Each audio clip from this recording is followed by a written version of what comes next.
கடவுளால் படைக்கப்பட்ட நாம் ஒவ்வொருவரும் நம் வாழ்வில் சாதனைகள் நிகழ்த்த வேண்டும் என்று ஆசைப்படுகிறோம். அவ்வாறு சாதனைகளை செய்ய வேண்டும் என்றால் நிலையான குறிக்கோள் நமக்கு தேவை. ஆனால் நம்மில் பலருக்கு தெளிவான குறிக்கோள்கள் இருப்பது கிடையாது. இதனால் தான் முடிவு எடுப்பதில் பல குழப்பங்கள் நேருகின்றன. முதலில் நமக்கு இயலும் வரை எந்த ஒரு காரியத்திலும் நாம் நுழையலாம் என்ற இலக்கு தெளிவு வேண்டும். எல்லாவற்றிற்கும் ஆமா போடுவதும் சரியல்ல என்பதையும் நாம் உணர வேண்டும். இலக்குகளை தெளிவாக வரையறுத்து கொள்ள வேண்டும்.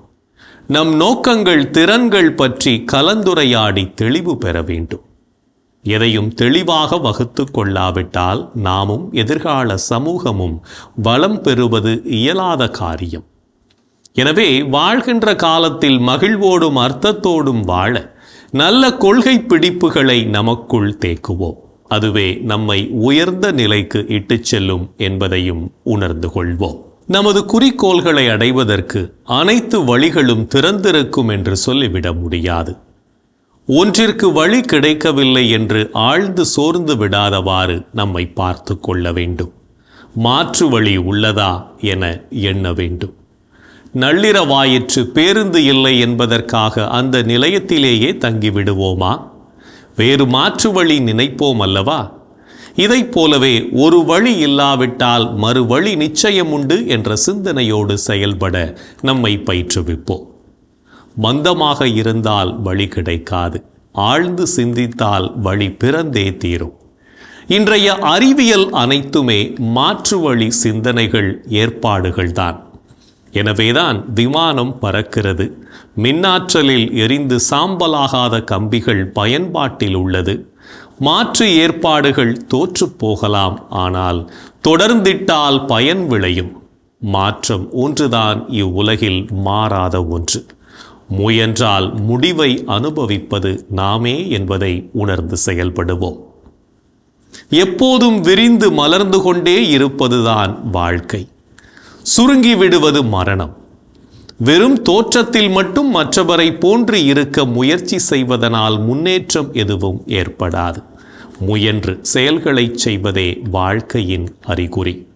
மற்றவர்களிடமிருந்து நாம் கற்றுக்கொள்ள வேண்டிய நல்ல அம்சங்கள் உண்மையிலேயே பல உள்ளன என்பதை உணர்ந்து கொண்டு முயற்சியை நம் வசமாக்கி முன்னேற்ற பாதையை நோக்கி பயணிப்போம். வாழ்க்கையில் வெற்றி பெறுவோம்.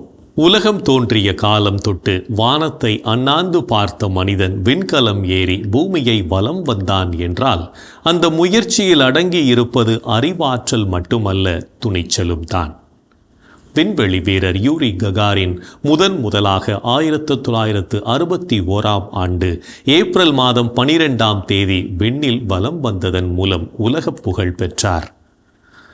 கசாகிஸ்தானைச் சேர்ந்த பைக்கானூர் விண்வெளி தளத்திலிருந்து ஓஸ்டாக் 1 எனும் 4.7 டன் எடையுள்ள விண்கலம் புறப்பட்டு விண்வெளியை அடைந்து பூமியை சுற்றி வந்தது. பின்னர் பத்திரமாக ககாரின் தரையிறங்கினார். இச்சம்பவம் நடந்த 5 வாரத்தில் அமெரிக்க ஜனாதிபதி கென்னடி அப்பல்லோ திட்டத்தை தொடங்கி வைத்தார். யூரி ககாரினுக்கு அடுத்தபடியாக பூமியை ராக்கெட்டில் வலம் வந்த முதலாவது அமெரிக்க வீரர் ஜான் கிளென். வானத்தில் ஏறி சந்திர மண்டல வாசலை தொடலாமா என்று பாடினார் கவியரசர் கண்ணதாசன். அந்த முயற்சியில் அமெரிக்கா தொடர்ந்து துணிச்சலான முயற்சிகளை மேற்கொண்டது. சந்திரனை தொட்டதென்று மனித சக்தி, சரித்திரத்தை மீறியது மனித சக்தி. இந்திரன்தான் விண்ணாட்டின் அரசன் என்ற இலக்கணத்தை திருத்தியது மனித சக்தி என்று மக்கள் கவிஞர் கல்யாண சுந்தரம் பாட்டு எழுதினார். அவர் மறைந்து 9 ஆண்டுகளுக்கு பிறகு அப்பல்லோ 8 என்ற விண்கலம் சந்திரனை 10 முறை வலம் வந்து பூமிக்கு திரும்பியது.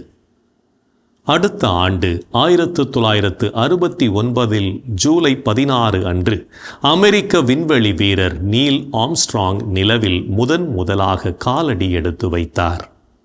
நாமும் நல்ல குறிக்கோளை தேர்ந்து கொண்டு அதற்காக உழைக்கும் போது வெற்றி நிச்சயம் என்பதை புரிந்து கொள்வோம். நாம் எடுத்து வைக்கும் ஒவ்வொரு அடியும் நமது வளர்ச்சிக்கான படி என்பதை உணர்ந்தவர்களாய் செயல்படுவோம்.